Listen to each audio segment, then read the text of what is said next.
Selamat datang di apa tadi namanya? Ngocot. Podcast ngobrol bacot. Jadi kita sedang ngobrol bacot. Ini sebuah podcast untuk meruntuhkan tugas dari seorang Pak Jeki. Tugas teori sosiologi, teori sosial kritis, teori kritis. Jadi saya membahas tentang politik deliberatifnya Jurgen Habermas. Jadi di politik deliberatif, semua masyarakat itu memiliki ruang publik untuk berpendapat, untuk berdiskusi tentang untuk kemaslahatan bersama. Jadi salah satunya sekarang udah ada media sosial seperti Twitter, Facebook, Instagram, pun TikTok itu bisa untuk mendukung kita untuk memiliki ruang publik yang diimpikan oleh Jurgen Habermas. Oh ya, sebelumnya saya sudah kedatangan dua teman saya. Ini ada Ujek dan ada Dudin. Silakan Ujek untuk memperkenalkan diri. Ya, saya Ujek dari ya. Kalau dari aja Dari Sidoarjo. Saya berkuliah di UNESA, Prodi Sastra Indonesia. Ya. Itu ya, Instagram saya @nontrivial_3 kali. Jangan lupa follow Ya. ya. Dicari aja Ujek, nanti mutualnya Messi, udah gampang kok. Terus ini ada teman satu lagi saya, Dudin. Silakan. Dudin dari Surabaya, mahasiswa. Cok ngaku Surabaya, Cok. Kok domisili kon ndi, Wak? Kan domisili Surabaya. KTP-mu tok Surabaya, domisilimu Krian, Cok. Kuliah di Unsida jurusan manajemen. Oke, saya sudah Instagram. Fotonya apa? Fotonya apa? Jadi podcast kita itu santai, kita ngobrol-ngobrol santai, tapi tetap kita membahas nanti teori dari Jurgen Habermas. Oke, jadi tadi tentang media sosial yang bisa mewadahi kita untuk memiliki ruang publik. Jadi kita bisa berdiskusi, kita bisa berpendapat, terus memiliki ruang untuk kita itu tadi lah, berdiskusi dan berpendapat. Jadi menurut kalian berdua gimana? Kalian menggunakan media sosial kan pastinya? Tadi udah disebutkan IG. Kalau Twitter nggak perlu lah, biar itu menjadi ranah privat mereka. Mereka bisa berbicara apapun. Bukan ke Twitter, lebih ke aib aja. Ke Twitter ya. Iya kan privat kan? Kan sekarang kan Twitter jadi tempat kayak kita sambat, kita bisa apa ya, kayak Twitter itu bisa menjadi tempat kita menjadi diri kita sendiri kan sekarang. Oke, tadi ya back to the topic lah, Ucek dulu. Oh iya. Jadi menurut pandangan saya, dalam beberapa tahun terakhir ini medsos mengalami perkembangan yang cukup drastis, terutama di beberapa platform. Dilihat dari jumlah penggunanya, kemudian intensitas penggunaan medsos itu sendiri, dan bagaimana medsos itu diposisikan sebagai sesuatu yang cukup penting di pergaulan masyarakat saat ini. Seolah-olah medsos ini menjadi dunia yang baru atau tempat yang baru bagi orang-orang untuk bisa dibilang lari atau berpindah dari dunia nyatanya, kehidupan real life-nya ke medsos itu tadi. Kebebasan ruang publik kalau menurut saya di medsos dalam beberapa waktu terakhir ini memiliki beberapa keuntungan lah.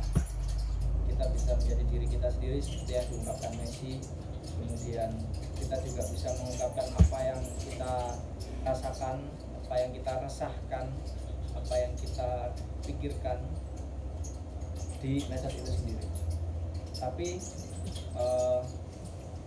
kok bingung ya. Santai lah, anggap aja kene ngobrol kayak nang warkop lah. Ini bahasa Indonesia soal itu. Yo campur-campur lah, misal kalau nggak bisa bahasa Indonesia ya campur nggak apa-apa. Kan nanti teman-teman yang dari luar sana kan pasti paham. Dan kon kuliah yang Surabaya, Cuk. Sinau bahasa Jawa, Cuk. Oke, Anda jangan Jawa sentris. Mohon maaf, teman saya ini Jawa sentris ya. Nek jarine Dono Pradana, gak ngurus raimu, Cuk. Enggak, Cuk. Kayak enak TikTok ya. Ke Jawa gak bisa bahasa Jawa. Tapi gue Cuk. Sing di karo. Sing Korea. Sing mana ini? Oh, bangsat. Ya. Lanjut lah. Ya Mas, dicancuk kali. Nah ini karena medsos ini menjadi tempat yang baru atau dunia yang baru oleh orang-orang posisikan sebagai dunia yang baru, seolah-olah ketika di real life ini saya mengambil beberapa contoh teman saya sendiri yang saya kenal. Di real life dia pendiam banget, disuruh ngomong nggak mau ngomong, disuruh berpendapat nggak mau berpendapat.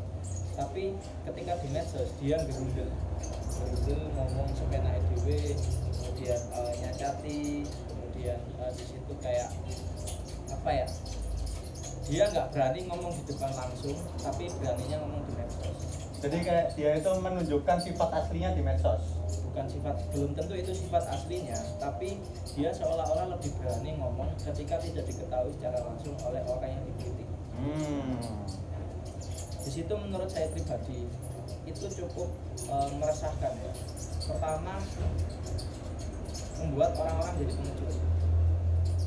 Kemudian membuat orang-orang memposisikan medsos ini sebagai tempat yang aman untuk mengungkapkan segala sesuatu karena tidak bisa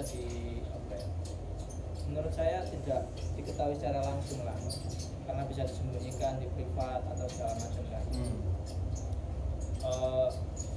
Di situ membuat penilaian orang terhadap karakter orang ini itu menjadi berbeda. Dalam artian hari ini nang medsos kayak gini, tapi nang real life menang cuma kayak gitu kan. Dalam artian kalau memang di medsos itu banyak bacot, banyak pendapat, berarti di real life dia juga harus berani mempertanggungjawabkan bacotannya tadi. Tidak hanya berani berbacot di medsos. Itu kalau menurut saya.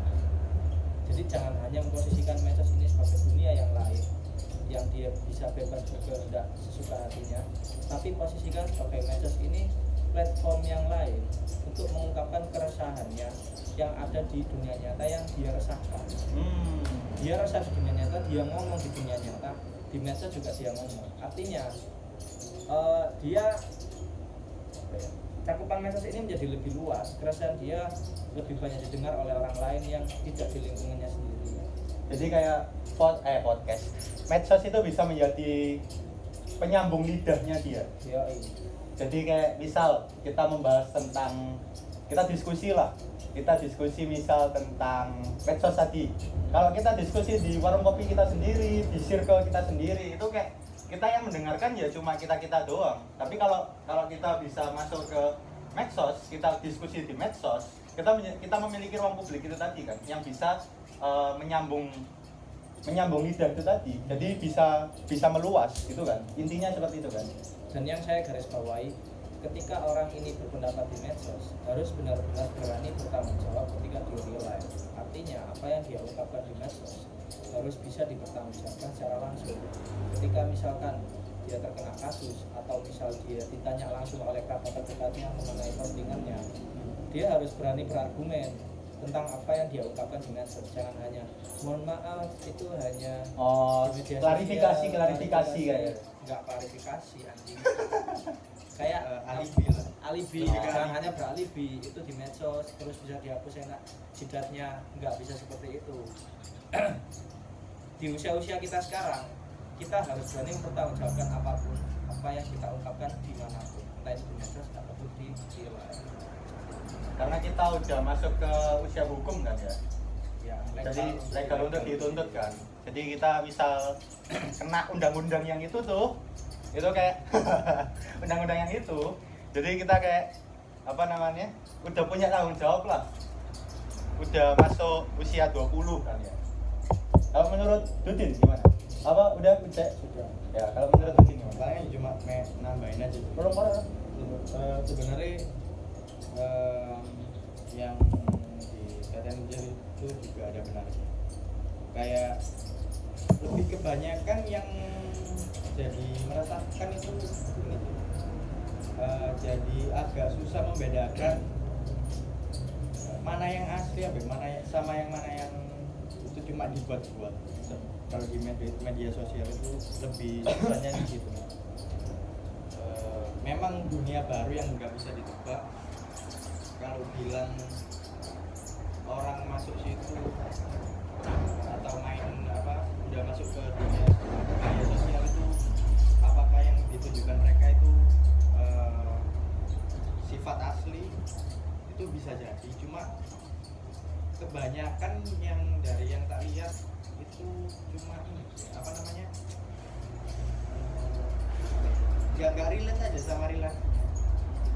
Kayak yang katanya kayak kata Uji tadi, temannya Uji yang di media sosial deh, ya si berarti kembar-kembar keluar bilang gini, ternyata di real life nggak ada aksi apa-apa. Itu yang fakta yang banyak terjadi itu di situ. Kalau soal kebebasan pendapat di media sosial itu udah masing-masing sih. Cuma yang harus digarisbawahi itu belajar menerima perbedaan pendapat apapun itu, meskipun setuju sih. Itu juga perlu diperbaiki. Toh juga itu pendapatnya dia, ya udah, mau gimana lagi. Kalau soal yang menyinggung UU ITE itu lebih ke kalau ukurnya itu masih banyak yang bilang pasal karet, itu juga ya, dalam artian masih bisa, kita nggak tahu nih, misalkan omongan kayak gini nih bisa meskipun kita mikirnya aman, itu masih bisa menyinggung orang Ya, itu masih bisa. kayak kita itu nggak tahu batas ketersinggungan orang. Ketersinggungan orang itu beda-beda Ya.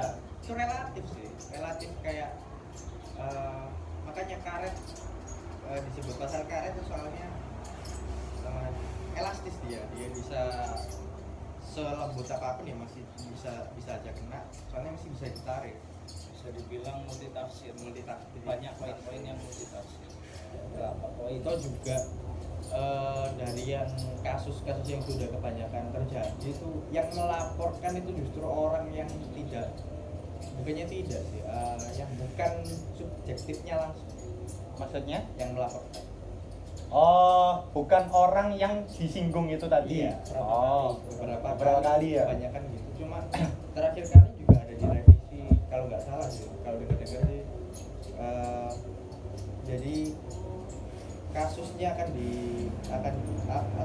dilanjutkan kalau yang melaporkan itu ya yang subjektifnya itu.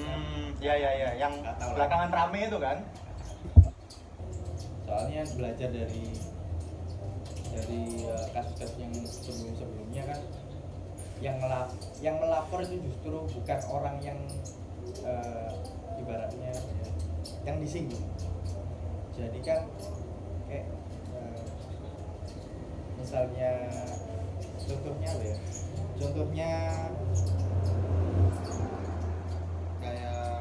misalnya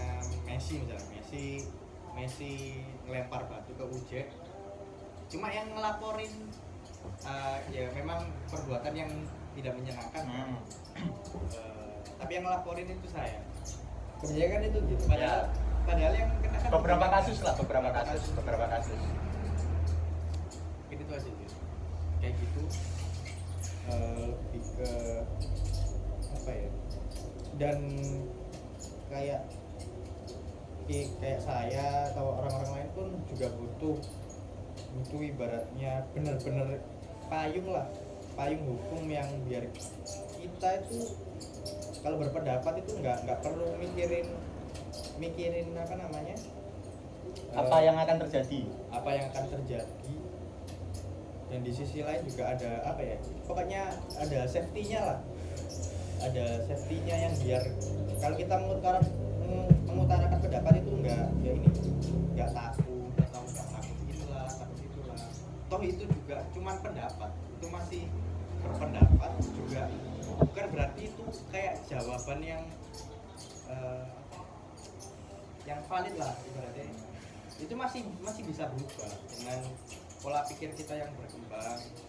Kita juga ketemu banyak orang, ketemu banyak point of view lah, itu kan bisa berubah juga pendapat, kan juga terdampak juga. Nggak terus-terusan mikirnya juga gitu juga enggak. Mungkin pada saat itu mungkin ya, soalnya mungkin pengetahuannya pun belum cukup juga, itu juga bisa bikin itu sih. Jadi kayak kita itu tidak bisa menilai, intinya ya kita itu tidak bisa menilai ketersinggungan orang itu di batasnya di mana. Nah, nggak bisa. Itu pernah ada sih kali kata-kata dari Coki kalau nggak Muslim. Jadi dia itu bilang kalau misal UU ITE dilanjutkan